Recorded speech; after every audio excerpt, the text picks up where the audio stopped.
Hi, I'm Paul Simpson from the football club. Welcome to the Brunton Bugle. Here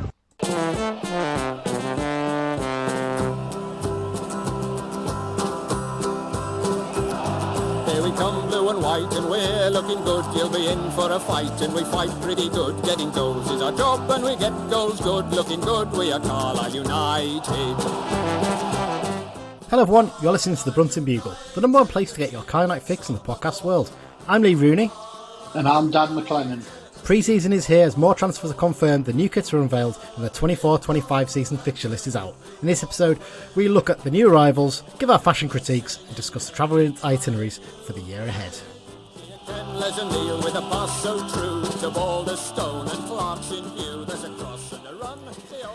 Yes, Trini and Susanna are here ready to discuss the new kits for the coming season.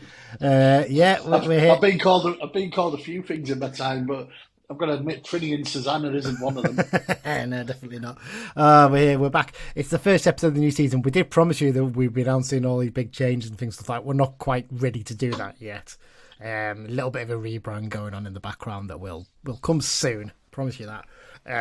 But yeah, we're here to, and it's ramping up, Dan, isn't it? It's getting exciting now. We're looking ahead to the new campaign. Yeah, I think fixture release day is always one of those. You know, last season's gone. The new fixtures are out. You know, we had the cup draws yesterday. The players are back in training. The kits are out, and you know, signings are starting to come in. It's you know, the past's happened. Let's move forward. Exactly. It's a new season. Time to look ahead and start planning for the new campaign. Today it's just mostly a news roundup. We'll talk a little about new transfers as well. Just cover those bits. It's only going to be a shortish episode just to tide things over. But we'll be back, obviously, to discuss pre-season games very soon as well. Obviously, the Penrith game next week. I'm going to try and make it up for that one. I can't 100% guarantee I will, but I'm hoping to get up for that one. I think are you going to go to that? No, I'm on a night shift, so typical. Not for me. Sad, if it had been the Saturday, I could have done it, but can't do Friday. Saturday would have been more convenient for me as well, I think it's fair to say. Although would have potentially classed with an England game, wouldn't it? So probably the best thing it was on the Friday night. Not getting ahead of ourselves there, of course. Right, well, a few things to round up before we start. Just a big thank you to everyone who's taken part in the Euro 2024 Fantasy League. I haven't checked the table yet. I know I'm fairly low down in it. I know my mum's ahead of me, so that's a great start for me, as she's been keen to point out. As has young Craig Robson.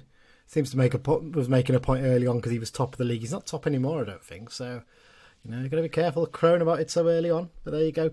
It's been really great. We're going to look at do something similar for the new season as well. For the Bugle. I think I read somewhere, Dan, I might be wrong on this. I think the EFL are doing a fantasy league this season, aren't they? I'm sure I saw something about that. So if they are, maybe we'll do an EFL one rather than a Premier League one for the new season if anyone's interested. So just keep an eye out for that one. As I mentioned, obviously, format change. We're going to discuss that in a future episode coming up soon. We also got some news. We can unveil our new sponsor now, can't we, Dan? Because it's the new season. And who is the new sponsor? It is. Little drum roll for you here. I'll let you say it because I've got to put something in about this. You do.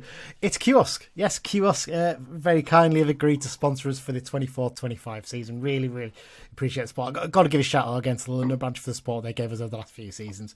Massively appreciated for their help as well. But CUOSC will be standing forward now. And Dan, go on, do your bit. I will add that when one of my colleagues at CUOSC suggested this, I immediately raised my hand and said this is a conflict of interest for myself. I'm going to remove myself from this discussion. The rest of the board had a quick chat. They had a vote on it and agreed unanimously. I didn't vote. I you know, what's the word again when you... Abstained for obvious reasons, and obviously when it's announced, I'll put a little tweet out just so people know, because I wouldn't want any accusation of bias, etc. No, absolutely. You know, I thought it was only right that I did that. Yeah, to be fair, I didn't have any discussions with you about this. It came out of the blue to me, so I was. It did to me. It was like I say, it was one of the other board members who suggested. So Yeah, absolutely. Yeah. So yeah, no, it's going to be great. We're going to be working with them this season. We'll do a few little features and things like that, I think, as well. Basically, discussing some of the stuff they're doing, because it's an exciting time for CUOSC and the club. You know, you've been doing a lot of stuff in terms of the rebrand, haven't you, Dan, of CUOSC, and yeah, going forward, working so closely with the new owners. Yeah, there's been quite a bit going on. So as members will know, we've been sending emails out about names, logos. There's another one due to go out tonight, Friday. We're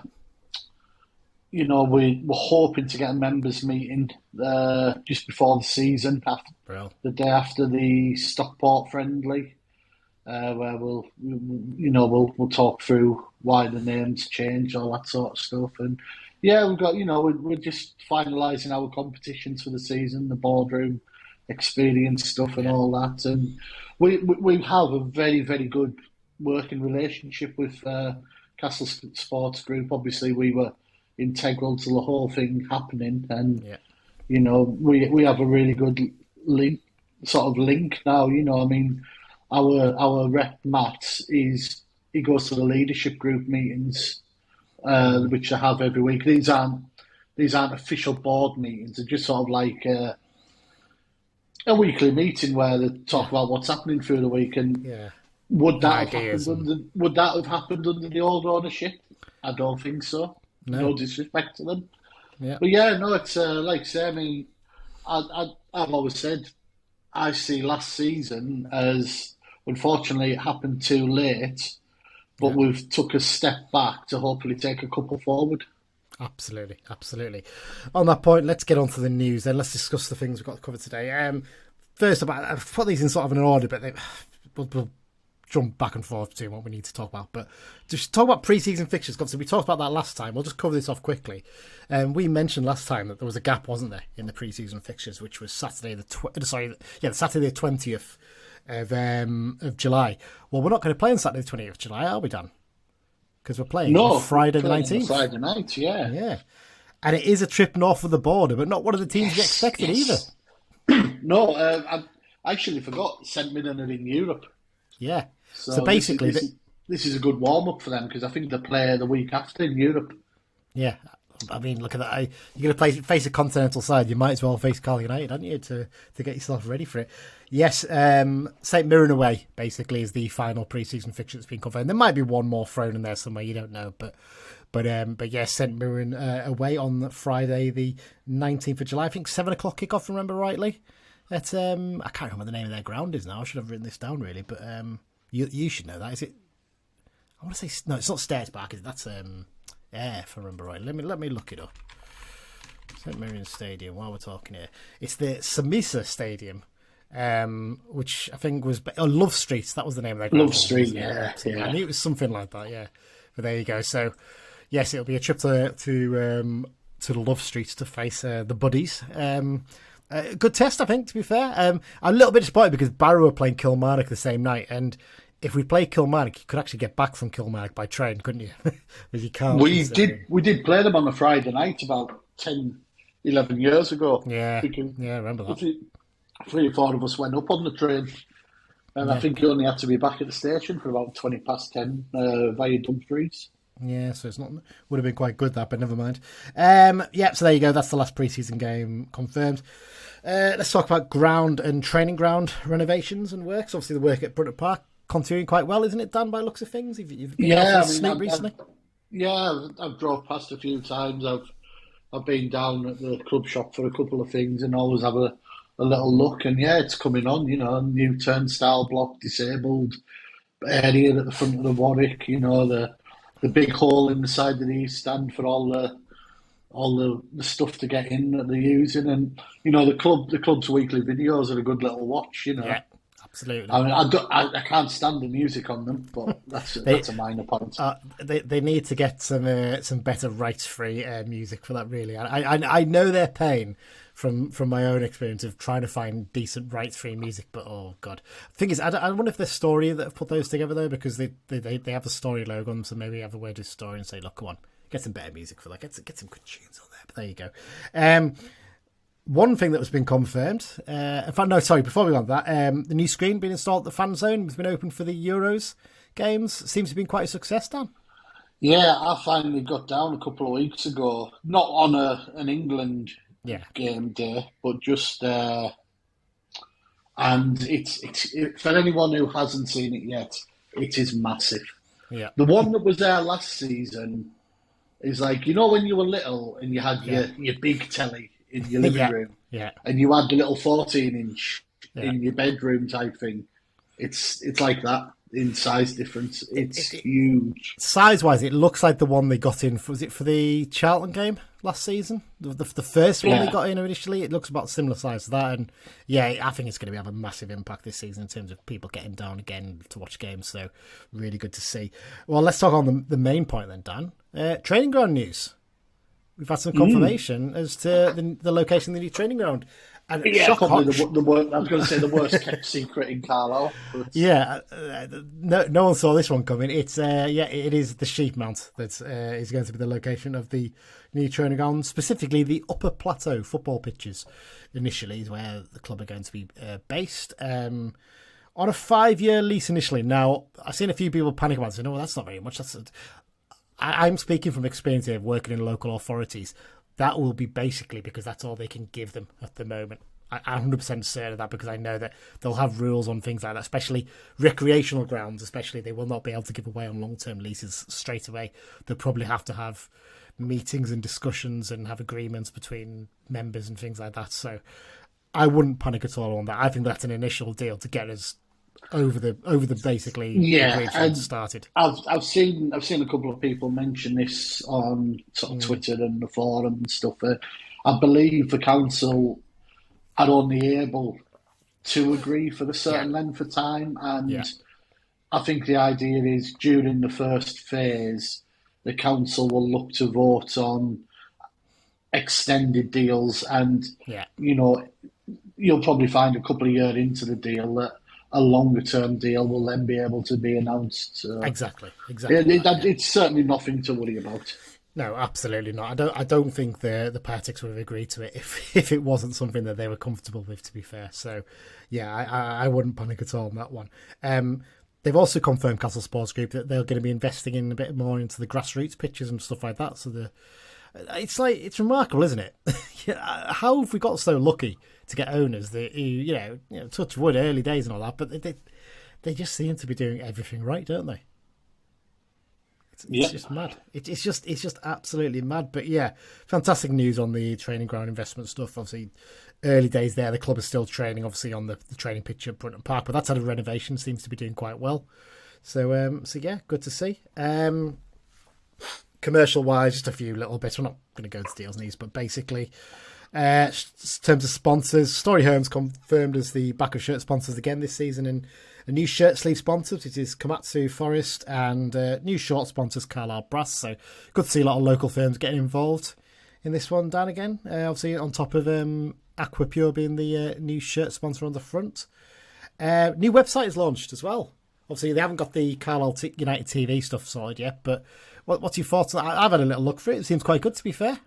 Yeah, I was having a look through it the other night, like proper deep dive into it, and it's a lot cleaner, fresher. It's just nice to be away from that generic EFL layout that 95% of clubs had.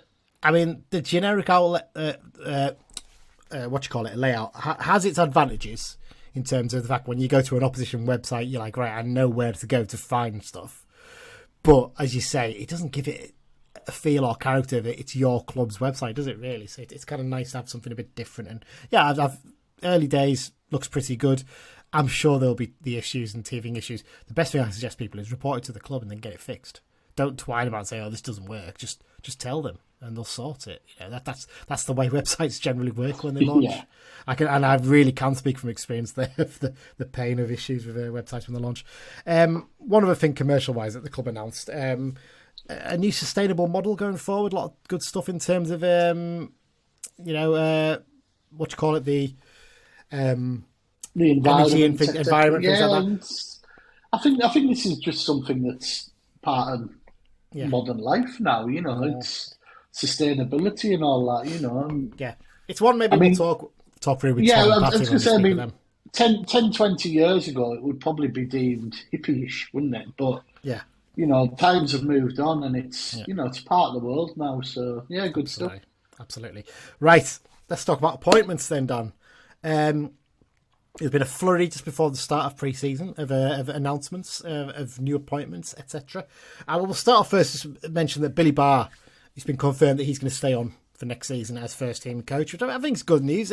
Simo seemed really pleased to get him in, and he's someone who seems to be quite well respected at every club he's been to since he's been with us as well. So I know people had their issues about him returning and stuff, but bygones are bygones. It's a new era. Move on, isn't it, really? Yeah. What happened. It was a long time ago. And if you want an example of that, Paul Huntington. Yeah, exactly. When Paul Huntington did that celebration for Leeds, he was absolutely vilified for weeks. And he came back. Stuff happens, heat of the moment, etc. It was many years ago. If it's for the betterment of Carlisle United, crack on. Exactly. On top of that, a couple more appointments. New goalkeeping coach, Glenn Johnson. No, not that one, before anyone says. He's left his role at Queen's Park in Scotland to join the Blues as the new keeper coach. Interesting appointment, this one, isn't it? You found quite an interesting article on him. Yeah, I shared an article on him. He's worked in a hell of a lot of places. He's also done time abroad. He's very much what I would call the modern coach in that he's been prepared to go out his comfort zone and travel abroad to work. And I follow a couple of lads who do coaching on Instagram who I faintly know through friends of friends and that, and they go all over the world. They'll do a year here, 18 months there, 6 months there, and let's see what he can do. He looks as though he knows what he's doing, and it's always good for the keepers to not have a change every season, but fresh ideas, and I mean the goalkeeping unit's looking strong. We've got 3 keepers, we've got a goalkeeper coach. Good luck to them for the season. Yeah, I kind of feel like he's an interesting one because he's, like you mentioned, he's been abroad. He's been at CP Baltimore in America, and he's at Pune FC in India.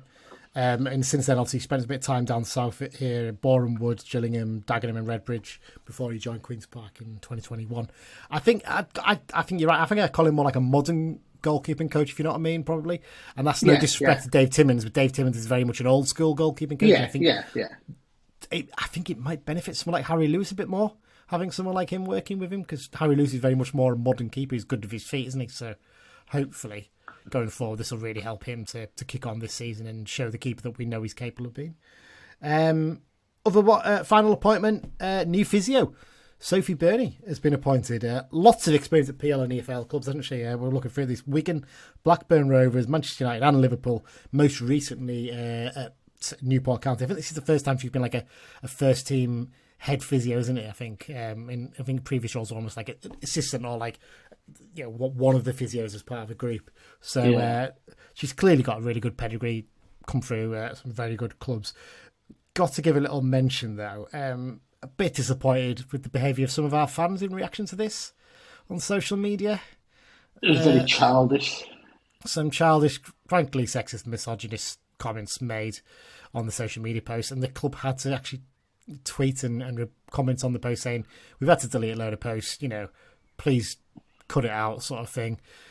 I have to admit there was some stuff on the forum as well, on the Buzzback forum, that was a bit disappointing, that was dealt with eventually. It's just absolutely no need for it, really, and it doesn't really encourage people to want to come and work for us if that's the kind of reaction they're going to get. So hopefully that's nipped that all in the bud, and look, at the end of the day, a record speaks for herself, the club she's been at, so good luck to Sophie, and I hope she's not too busy this season, because last few seasons the physios have been busy. That's the worry. So fingers crossed she isn't too busy.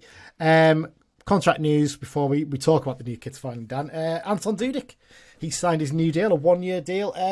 But Simo's very clear what his plan for him this season is, isn't he?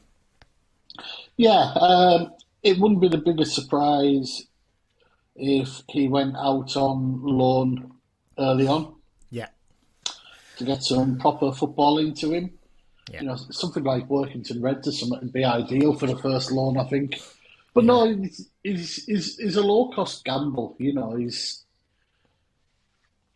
to have a good attitude. He's clearly shown something.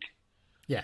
And look, his contract will be minimal in terms of a pro football club. So, yeah, good luck to him. I hope it happens for him.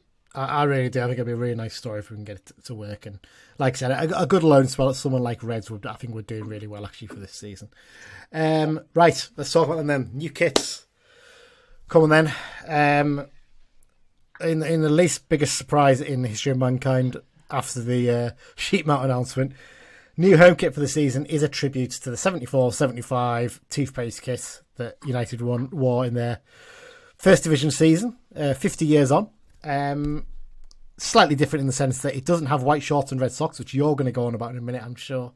And they've shoehorned a few badges onto it. I mean, an image leaked of this not long after we recorded, if I remember rightly, last time. And the reaction wasn't overly positive. Now we've had a chance to actually see good quality, professionally taken photos of it. I think that leaked picture that flew about was a picture of a picture. It was not very helpful, was it? Yeah, it was very grainy. Taken from a distance. What's your thought on it now you've seen it? Right. I completely agree with the use of it for the 50th anniversary, as I did for the 40th anniversary. My gripe with this kit was the pointless using of it in 21-22. Yeah. By the decision, I believe, was taken by a certain ex-employee. It was just lazy. Shall not be named. It was just lazy, It was lazy.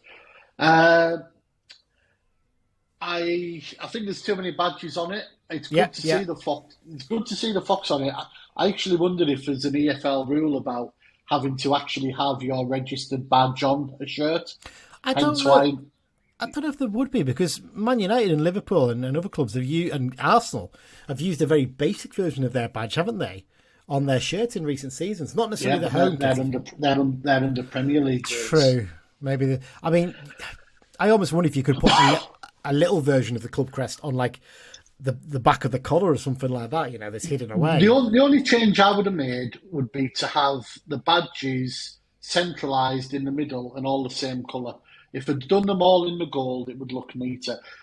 I know people don't like a sponsor across it, but it's 23-24, there's going to be a sponsor, you know. Yeah.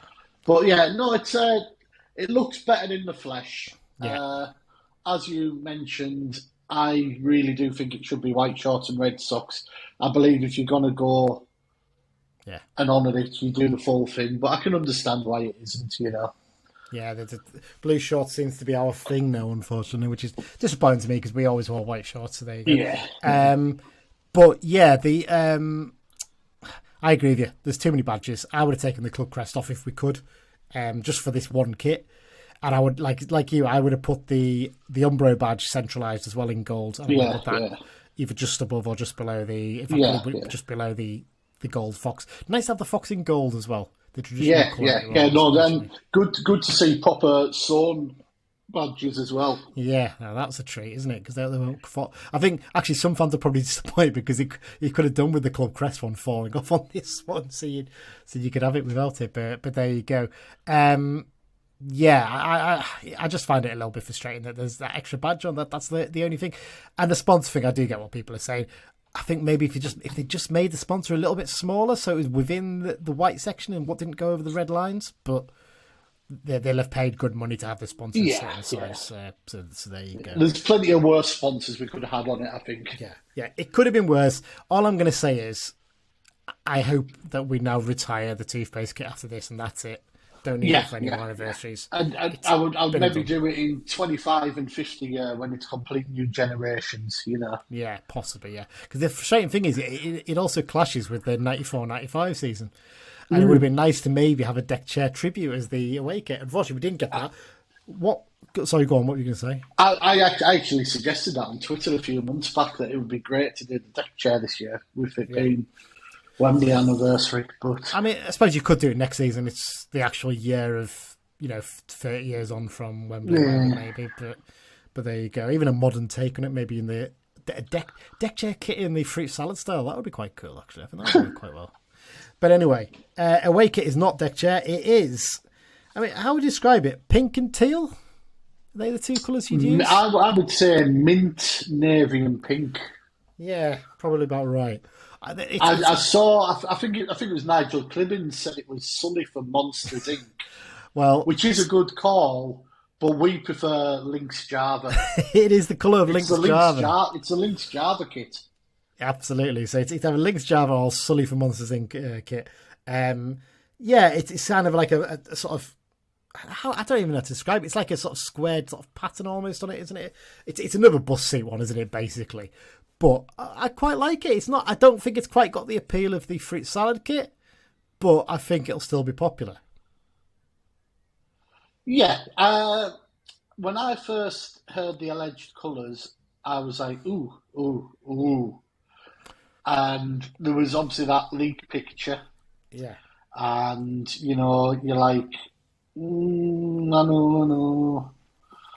But it's grown on me massively already. Yeah, I like it. I think there is an element of it. Does it just look like a training top that's been made into a home kit? Away kit. I don't know, but I agree with you. I think it's grown on me, and I had a panic when I heard the lead colour as well, because I was kind of like, if you're going to do pink, you might as well just do it a big bright pink or something like that. That would probably appeal quite well. But actually, the way they've done it's quite nice. I think it'll sell quite well. Goalkeeper short kits. Home one is yellow, which is basically the away kit, isn't it? For that season, the 74-75 season, it could almost work as a kit, couldn't it? I really like the keeper's top. It's such a great yellow. Yeah, absolutely. Yes, and the away keeper top, I'm not as keen on this one. It's kind of looks like they've run out of ideas, if I'm honest. I think maybe a bright green would have been better for this. Maybe it's traditional green goalkeeper top. When you see it in the flesh, it's quite nice. It doesn't look that great on the photos for me. I don't know. Maybe I just want it to be traditional and just keep it simple for the keeper top. I don't know. But our initial thoughts are, I don't think it'll sell as well as last season's kit overall, but I think it'll still be quite popular. And because the problem is, if you're a larger chap, and let's be honest, we are larger chaps. It's not a kit you really want to wear that home kit much, because it extenuates your belly. Let's just say that. So there you go. Kits, cool, all done. Right, let's talk about squad numbers briefly, Dan, because they've changed slightly, and there's some interesting changes in there. So let me try and load up the page I've got here with the squad numbers on. So. No, Harry Lewis has moved to number 1. No massive surprise there, is there really? We thought he would do that. But then, there's no number 2 yet, which again, we're not that surprised by because we haven't signed a right back. Terrell Thomas has taken number 4, as has Sam Lavelle. I've just given you the name of a new signing. I haven't even talked about them yet. Lavelle 5, Aaron Hayden's taken 6. Again, no surprise there. Number 7 is a new signing, which we'll talk about shortly. Number 10 hasn't been taken yet, because that used to be Alfie McAlmon's number. He's moved to 24. That's interesting, isn't it? You would have thought maybe he would have wanted to keep that, but has he been moved? Has he asked to move from number 10? Opens up a lot of questions, doesn't it? I don't think he'd have asked. No. So I think he's been moved. I think I agree with you there. Luke Armstrong's moved to 29. Interestingly, he hasn't got number 9, but I think he likes to have a 9 in his number, doesn't he? So I'm sure he had number 29 at Harrogate, didn't he? I was going to say, I can remember him playing at Harrogate as 29. Yeah, because obviously Georgia Kelly's got number 9. Bar that, it's all pretty much of a muchness. Sorry, Harrison Neal and Josh Vella have moved to 17 and 16 respectively. And that's it really. There's quite a few numbers still open. Number 14, number 12. 14's a good number, isn't it? It's always been a good strikers number for us, isn't it? We've had some good strikers play 14. Lee Miller, Joe Garner. Jabbo, yeah, exactly. Yeah. So there you go. So there's your squad numbers for the season. Cameron Harper's taken number 20, by the way, just to update there, and Jude Smith 24. What do you think number 12 should be? Backup defender, a utility defender. It's a backup, either a utility or a backup fullback. Absolutely. When I play Footy Manager, that's what my 12 is. Yeah, absolutely. Number 10 should be either a striker. We nearly got the keepers right as well. I'm always a big fan of 1, 13 and 25. And I think we've gone 1, 13, 23, which is acceptable. Anton Dudik's number 25 this season, so there you go. Cool. Anyway, squad numbers. That was a pretty quick one. Covered off. Let's talk now about fixtures. That's the bit everyone wants us to talk about, probably. What's your initial thoughts on them coming out? So, I was looking through them. I think they've been fairly kind to the fan base. Yeah, I expected to start away purely because we've got a building site and it just gives you that week's grace. I fully expect it to be finished in time anyway, but just in case. We've got quite a few of the longer trips early, which means we've also got a lot of northern games late on the season. So if, as we all hope, we're at the top, we'll have some really good followings. Yeah. Christmas has been very kind. Yeah. Home 26th and 29th. And we always seem to play Crew on New Year's Day, don't we? This drives me mad because we were discussing this like a week ago and we were saying, nailed on, we're going to get Crew New Year's Day. And we haven't. Someone actually tweeted, because I tweeted about it, and someone's actually replied to tweet me. I think about 3 seasons we've had them on Christmas Day. We've also had them between Christmas and New Year as well. We haven't had them on Christmas Day. Sorry, New Year's Day, not Christmas Day. Long time since we played football on Christmas Day. New Year's Day, we had a few, like 3 times that, and I think a couple of times between Christmas and New Year. It's just ridiculous. Never played them at a decent time of year. Let's be honest though, the big one that stood out was the first home game, Barrow. Yeah, so obviously That's massive. That's massive, yeah. As we mentioned there, we've got our longest trip of the season to open things up at Gillingham away. Bit frustrating in one sense, but also in another sense, it's out of the way. It's done. Yeah. And also, there's a bonus with that in that as part of the new Sky deal for the EFL, every single opening fixture is going to be shown live on Sky Sports Plus, isn't it? Fan zone, Claxon. Exactly. I'm pretty sure the club will be showing it in the fan zone, which is great because it means the club's going to make some money off it. For the fans, it doesn't have to worry too much about travel. I'm sure the ones who are local down in the south will go, and there'll be a good following that goes down. I reckon about 500 or 600 at least, which is an impressive effort for start of the summer for a long trip like that. But yeah, I just think it's good that we got that Sky Sports Plus. It means we can get to watch that game. As you mentioned, first home game, Barrow. I mean, couldn't have asked for much better, could you? Especially as Carabao Cup draw, a few days before that, we'll be taking on Stoke City. A team we've not played very much at all in our history. No, the 5th time we would have played them. And yes, I got that right. It is the 5th time. Definitely not the 6th. Yeah. Well, we have played them in a friendly in 96. Yeah, we did. Mark Birch played for Stoke that day. Yes, I put that on the forum yesterday. I'm sure Mark Birch played for Stoke that day. And I went on Jeff Jackson's site and he had the team sheet loaded up and I found it. Yeah, fantastic. But yeah, Barrow, it's a great one, that one, because the opening day is always a big fit crowd anyway. But Barrow will 100% bring about 1,500 up, you'd think. Oh, yeah. It's a weekend game. On top of that, I reckon you could see a 5-figure crowd for this one. I'd be anything under 5-figure home fans, and I'll be very disappointed. Yeah, I think as long as there's a bit of a good feeling around the club, especially we'll have probably had a decent crowd for the Stoke game as well. I would like to think we'll have at least 10,000, and if we get a great start at Gillingham, that would push up to 11 or 12. Yeah, potentially. Which is just, I think normally, I'm not a big fan of having like a derby game. We'll call it a derby game early on in the season, but actually, I think we couldn't have asked for much better actually this season. I think that's perfect. I'm sure Barrow chuffed with that as well. To actually play us on a Saturday early on in the season is exactly. We must add though, this may change for TV yet. Well, yes, because by the time this is out, it might even be announced. The Sky have got the first 7 days to announce all the fixtures up to the end of September that they're going to show live. No, start of September. Is it start of September? Yes. Right, sorry, I thought it was for the end. And then by the time the season starts, they have to do up to January. Right, okay, there you go. Right, so yeah, potentially, and I think there's a half decent chance this might get moved. But if it gets moved, it's probably an early kickoff on the Saturday or early kickoff on the Sunday, isn't it? they're not going to put this later on because the police are going to be like, nope, there's not a chance you're having them drinking all day before that fixture. So I imagine it'll be an earlier kick-off at worst, basically. But hey, potential extra money coming in as well, so always a good thing. As you mentioned there, Christmas, Morecambe on Boxing Day at home, and Accrington Stanley at home on Sunday the 29th. And then a trip to Crewe on New Year's Day. Tranmere Rovers, the first away game on the start of 2025. On that one, though, that's not FA Cup weekend, that is it? Because I think FA Cup weekend's the weekend after this season, if I remember rightly. I think you looked that up, didn't you? The FA Cup. Yeah, I think it's the 11th. So the Tranmere game definitely will be then. It's the game after that might get moved.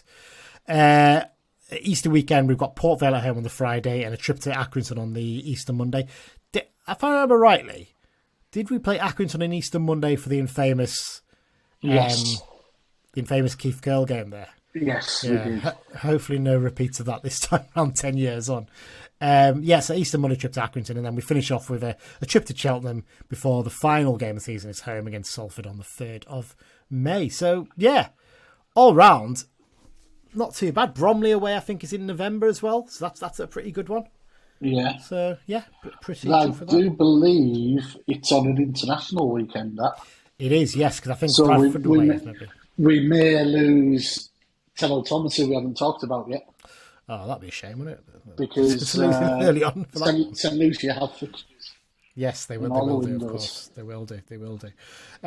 Right, so that's fixtures covered, I think. We'll take a quick short break and then we'll be back to discuss transfers. Hi, it's Tom Piatic II, and you're listening to the Brunton Bugle.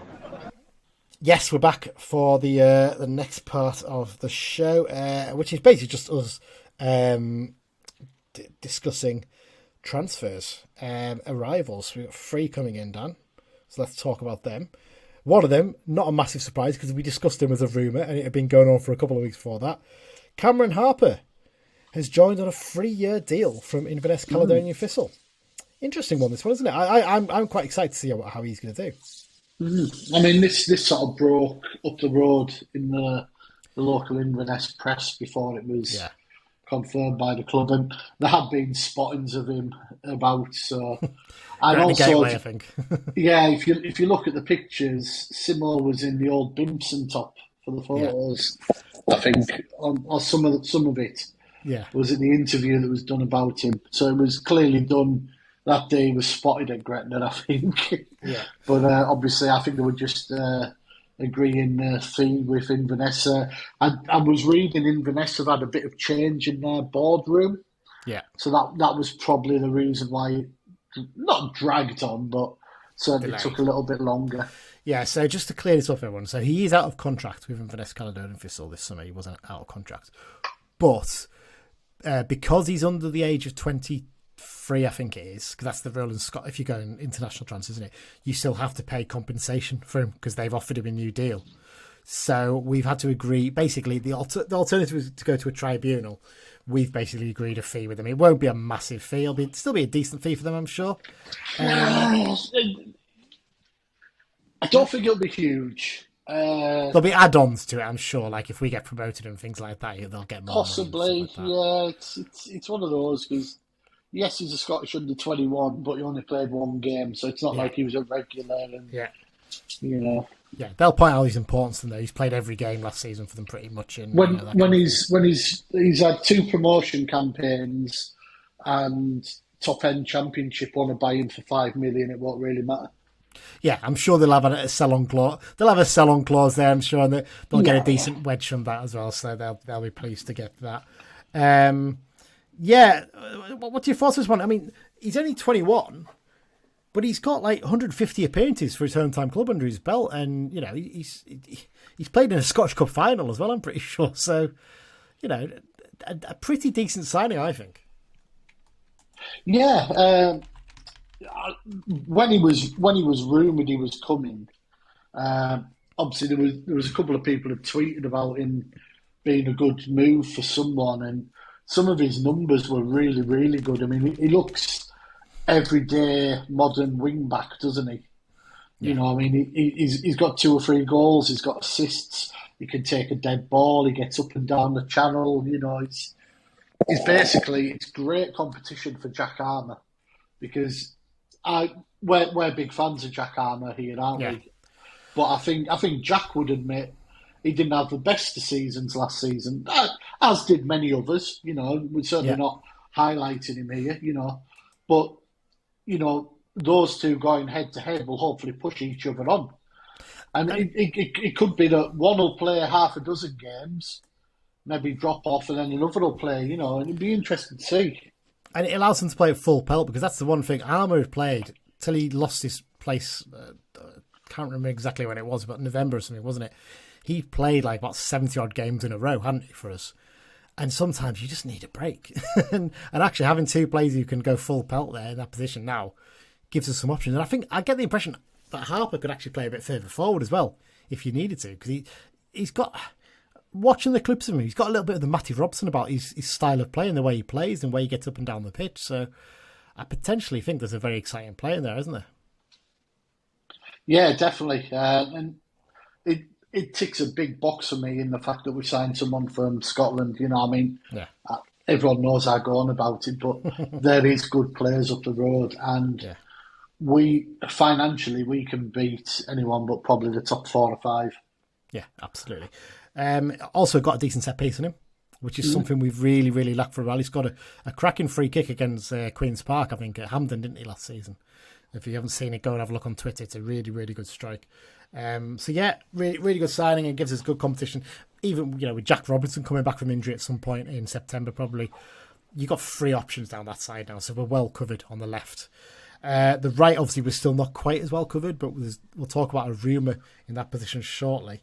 Another defensive addition, one that came out of nowhere, wasn't even rumoured at centre back, is Terrell Thomas, who's arrived on a 2-year deal from Charlton Athletic. This really did come out of nowhere, didn't it, Dan? Yeah, it's quite interesting hearing a lot of the names that have been bandied about in weeks, and then you see some of the signings we make, and like you say, Terrell Thomas just wasn't mentioned by anyone anywhere, which is good, because A, it shows that leaks have slowed down, and B, it's a little bit of there's a new name, Yeah. An international, no less. International, yes, indeed. So he's a St. Lucia international. Captain. Have we had a St. Lucian play for us before? I don't think we have. That's another one to add to the list, then, isn't it? We had Ukrainian added to the list last season. We've now got St. Lucia. We're going to do the international colours of Carlisle United at some point, aren't we? And go through the list of them all and try and cover some of the more obscure ones when we get the chance. But yeah, Dino was St. Kitts and Nevis, wasn't he? But I was after he played for us. Yeah, quite a while after he played for us. So he was always English when he played for us. Looking at St. Lucia's fixtures on Flashscore, they've got 8 games next season because they have 2 in each international window in September, October, November. By the end of next season, Terrell Thomas could be our most capped player. Blimey. I know someone who remains angry about the fact that Reggie Lamb is our most capped player of all time. Who will be delighted to hear that. Hallam Hope would have been about level, but he was a snide, wasn't he? Basically, yeah, he lost a couple of them, didn't he? I think. So he started his career at Charlton. In fact, he was in Arsenal's academy till a very young age, and then he went to Charlton, started out at Charlton, then he played for Wigan, AFC Wimbledon, Crewe and Reading before returning to the Addicts 2 years ago.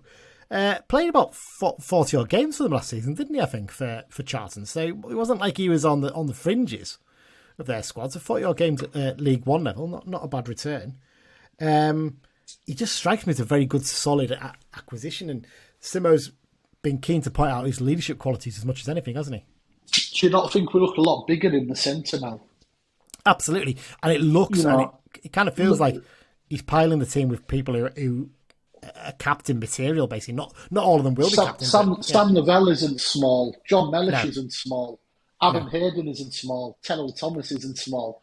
Ben Barkley isn't small, really. No, he's probably the smallest of the lot, but 6'2". He's not tiny. So we've got quite a good core of centre backs now. I mean, the signings suggest that we're going to play 3/5 at the back, don't they? Yeah. I mean, to be honest, if you're going to get the best out of John Mellish, that's what you've got to do. We know at this level he will cause a nuisance on the left side of those centre backs, and I think actually he's done it with Armour before, but I think with Cameron Harper he could benefit even more. From someone who's going to bomb forward and support him. So yeah, I really do think, and I just feel like Simo's been very clever with his additions this summer. He's sorting the defence first. Obviously, we've still got a right back to get in, but he's bringing in good. I mean, Harper's been captain at the age of 21, so he's a leader.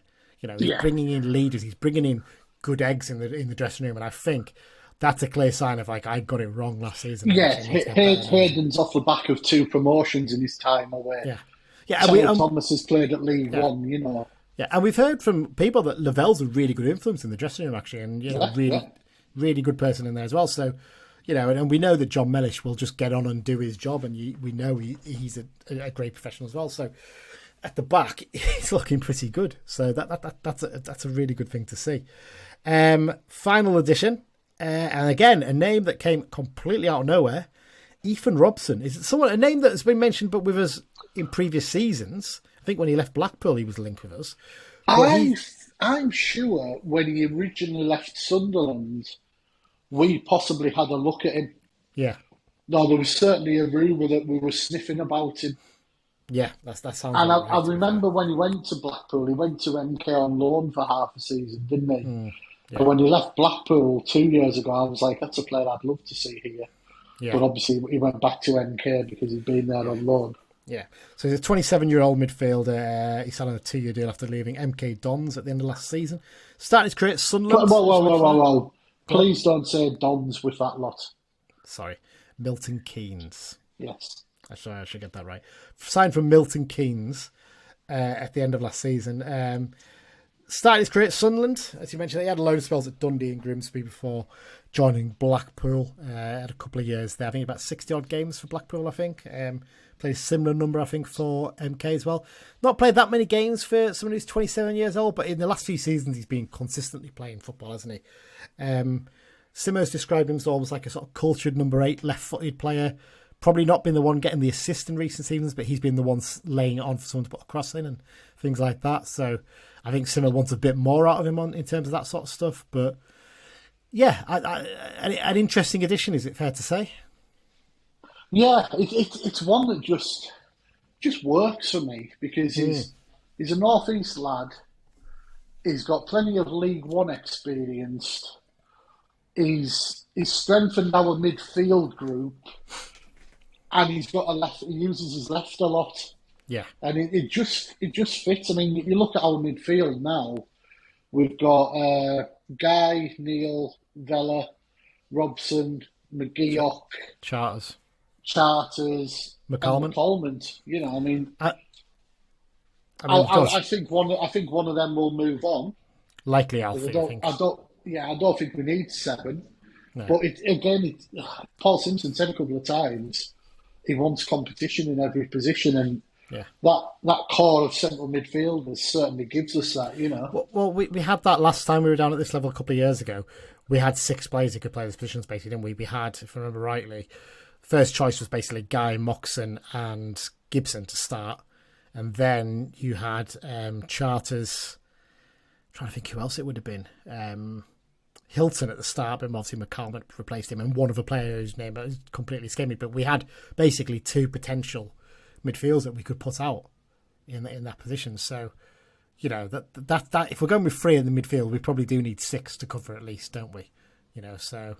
And, Jack Robinson's played in there in recent seasons, and we know that John Mellish will push into there.